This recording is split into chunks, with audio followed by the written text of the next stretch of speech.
आज हम देखते हैं भारतीय इतिहास। भारतीय इतिहास के बारे में जानेंगे कि भारतीय इतिहास क्या है और इसमें क्या क्या देखना है। भारतीय इतिहास, पहली बात तो इतिहास किसे कहते हैं। तो इतिहास जो है वो एक क्रमिक घटनाओं का जो संग्रह है वो इतिहास कहलाता है। तो ध्यान रखें, भारतीय इतिहास देखते हैं। भारतीय इतिहास हम देखें तो भारत के जो इतिहास है वो अलग अलग स्रोतों में अलग अलग प्रकार से देता है। जैसे भारतीय इतिहास के जो जनक कहलाते हैं वो महर्षि वेदव्यास कहलाते हैं। कुछ जगह में मेगस्थनीज को कहा जाता है जिसने इंडिका उनकी रचना रही है। किसी में आधुनिक भारत के राजा राम मोहन राय, ऐसे अन्य अन्य स्रोतों में अलग अलग मिलता है, पर ज्यादातर भारतीय इतिहास के जनक महर्षि वेदव्यास को कहा जाता है। और विश्व के जो इतिहास के जनक है वो हेरोडोटस। तो ये ध्यान रहे, तो विश्व के इतिहास के जो जनक हैं वो हेरोडोटस है, ये ध्यान रखना है। बाकी हम भारतीय इतिहास देखेंगे परीक्षा की दृष्टि से, हालांकि जानकारी की दृष्टि सामान्य जनरल तो होना ही चाहिए, लेकिन परीक्षा दृष्टि को भी ध्यान में रखते हुए देखते हैं। भारतीय इतिहास हम देखते हैं, भारतीय इतिहास हम अध्ययन स्रोत के आधार पर देखते हैं और समय के आधार पर देखते हैं। अध्ययन स्रोत के आधार पर देखें तो प्रागैतिहासिक काल, आधैतिहासिक काल और ऐतिहासिक काल, तीन भागों में बांटा है। प्रागैतिहासिक काल, आधैतिहासिक काल और ऐतिहासिक काल, तीन भागों में बांटा है। प्रागैतिहासिक को भी तीन भागों में बांटा है, पूर्वापाषाण संस्कृति, मध्यपाषाण संस्कृति और नवपाषाण संस्कृति, ये तीन भागों में बांटा है। आधे ऐतिहासिक काल को भी उसने तीन भागों में बांटा है, ताम्र युग, कांस्य युग और लौह युग। इतिहास को ऐतिहासिक जो भारतीय इतिहास है उसको ऐतिहासिक काल कहा जाता है, ऐसा है। समय के आधार पर हम देख सकते हैं, समय के आधार पर हम भारतीय इतिहास को तीन भागों में बांटे हैं और यही इतिहास ज़्यादा प्रचलित है। प्राचीन भारतीय इतिहास, एंशिएंट हिस्ट्री, ये प्रारंभ से लेके 1206 तक है।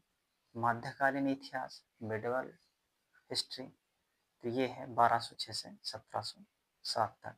और आधुनिक भारतीय इतिहास, ये है मॉडर्न इंडियन हिस्ट्री, ये 1707 से 1947 तक।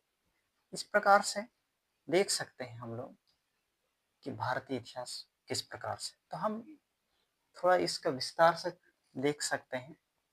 प्रागैतिहासिक काल, प्रागैतिहासिक काल क्या होता है? इसका ना कोई साहित्य होता, ना कोई स्क्रिप्ट होती है, ना इसके बारे में ज़्यादा कुछ नहीं रहता, ना इसमें कोई ग्रंथ है, ना इसकी प्रमाणित कोई जानकारी। तो प्रागैतिहासिक काल कहलाता, जैसे पूर्वापाषाण और मध्यपाषाण और नवपाषाण, ये मानव उत्पत्ति से 3000 ईसा पूर्व तक की जानकारी रहती है। प्रागैतिहासिक काल, ध्यान रहे। तो देखो, कभी भी हम मानते हैं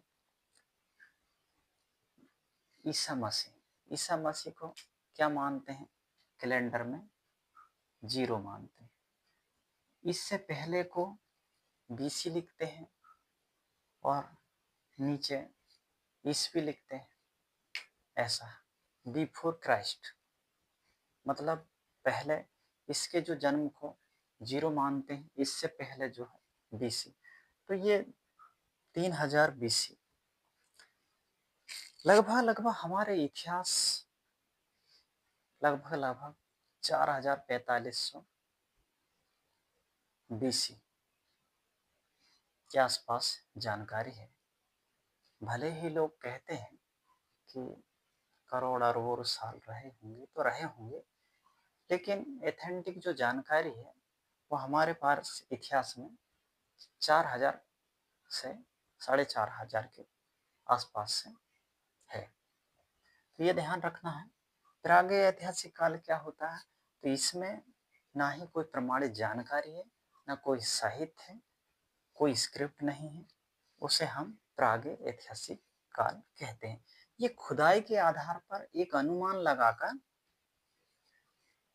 लगाया जाता है। जैसे हम देखते हैं इसमें, इसको 3 भागों में डिवाइड किया। पूर्व-पाषाण काल, पूर्व-पाषाण काल में ये भीमबेटका है। भीमबेटका में बहुत सारे ऐसे चित्र हैं जो हम मतलब देख सकते हैं, लेकिन उनको ना लिपि भी है, उन्हें हम पहचान भी नहीं पा रहे हैं, ना पढ़ भी नहीं सकते, सिर्फ अनुमान लगाते हैं इस प्रकार से। तो ये पूर्व-पाषाण, तो ध्यान रहे भीमबेटका जो है ये विश्व धरोहर में भी शामिल है। तो इसमें ये रायसेन जिला में है, भोपाल में नहीं है, ये ध्यान रखना है भीमबेटका, तो इसको ध्यान रखना है। इसके बाद देखते हैं हम मध्यपाषाण।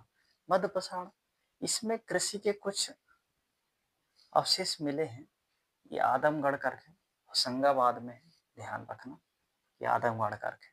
ये भी पूछा हुआ है, कृषि के कुछ मिले हैं, ये ध्यान रखना है। नवपाषाण काल में ये मेहरगढ़ करके है, मेहरगढ़ पाकिस्तान में है, और बुरझोम करके एक स्थान है, ये कश्मीर में है। तो ध्यान रहे नवपाषाण जो मेहरगढ़ और बुरझोम। तो ध्यान रहे प्रागे ऐतिहासिक काल को भी 3 भाग में बांटा है, पुरा, मध्य और नवपाषाण काल। ये ध्यान रखना। आदि ऐतिहासिक काल, आदि ऐतिहासिक काल 3000 से 600 ईसा पूर्व। ईसा पूर्व का मतलब होता है ईसा मसीह के जन्म के पूर्व में।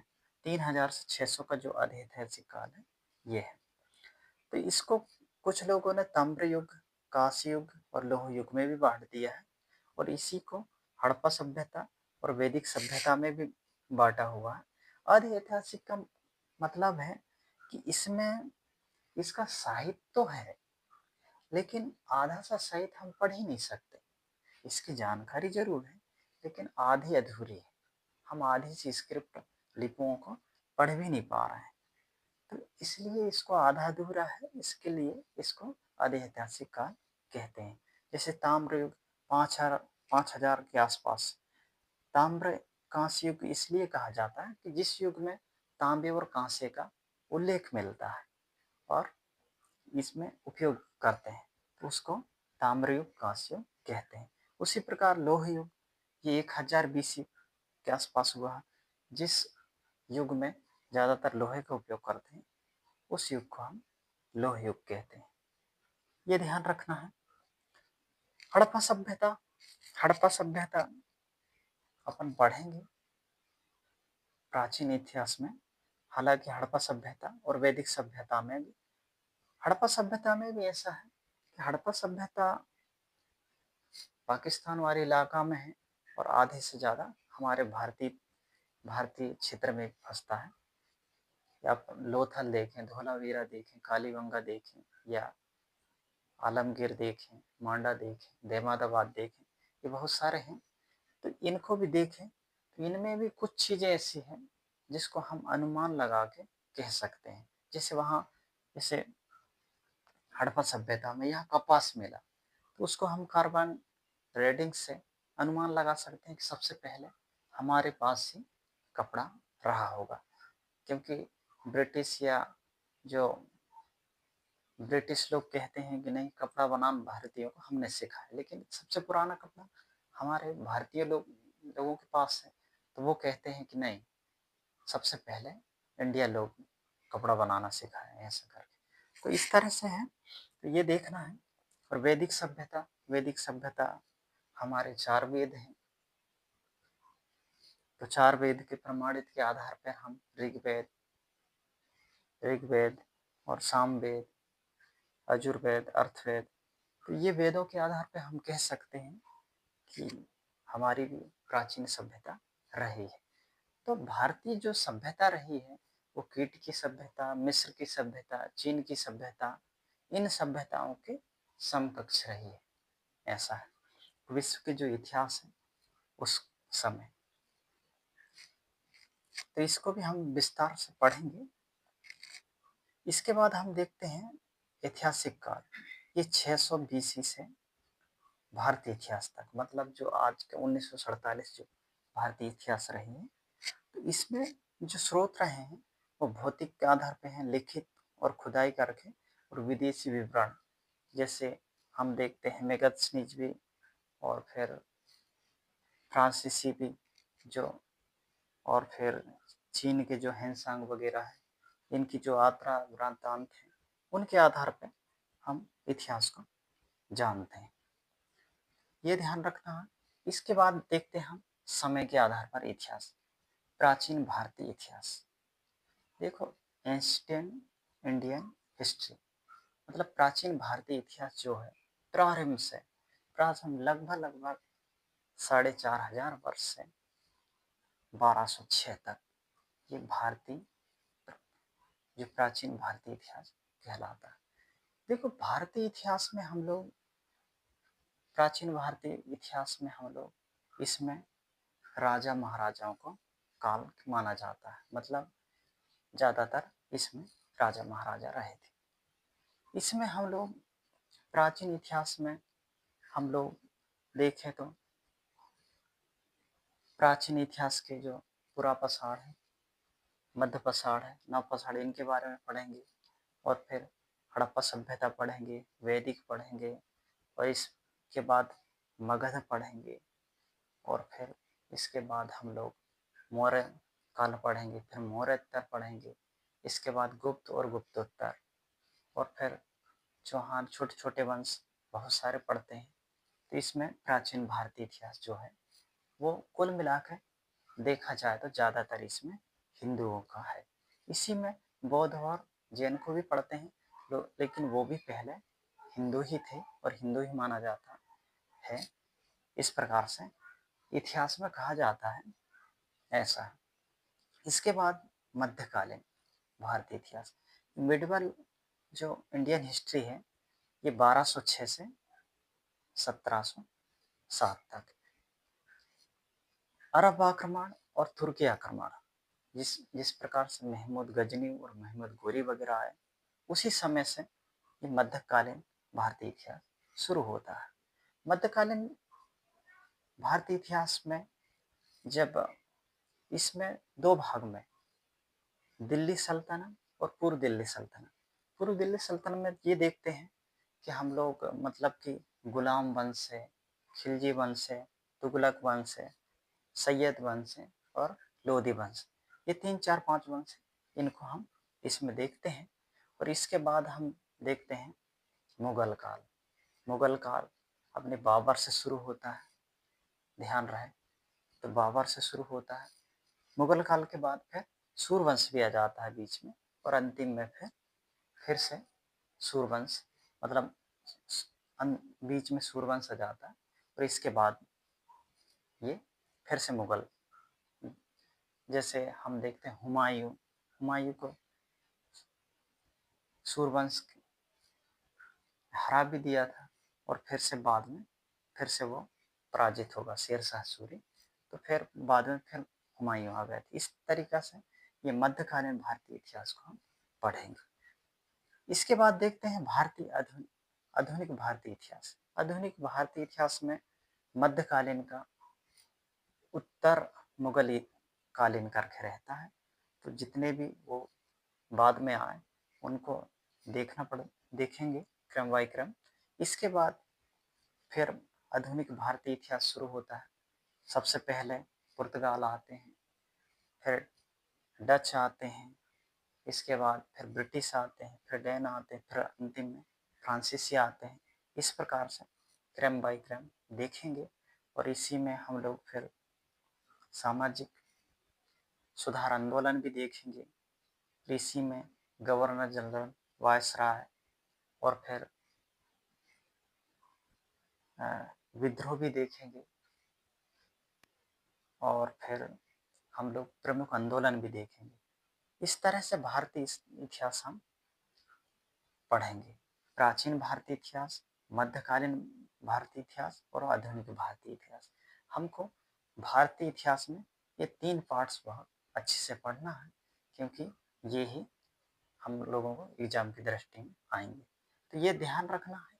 मोटे मोटे तौर पे मैं इसका बेसिक ड्राफ्ट बता दिया हूँ कि भारतीय इतिहास में हम कैसे पढ़ेंगे। प्राचीन भारतीय इतिहास में हम हिंदू मान लेते हैं, राजा महाराजाओं का काल है और इसमें बौद्ध जैन भी आ जाता है। मध्यकालीन में इसमें मुगलों का काल है, मतलब मुस्लिम काल है। और आधुनिक भारतीय इतिहास में टोटल ईसाई या अंग्रेजों का ये ध्यान रखना है, अंग्रेजों का काल समझ सकते हो। और फिर इसमें बहुत सारे प्रमुख आंदोलन भी हैं, उनको भी हम क्रम बाय क्रम पढ़ेंगे।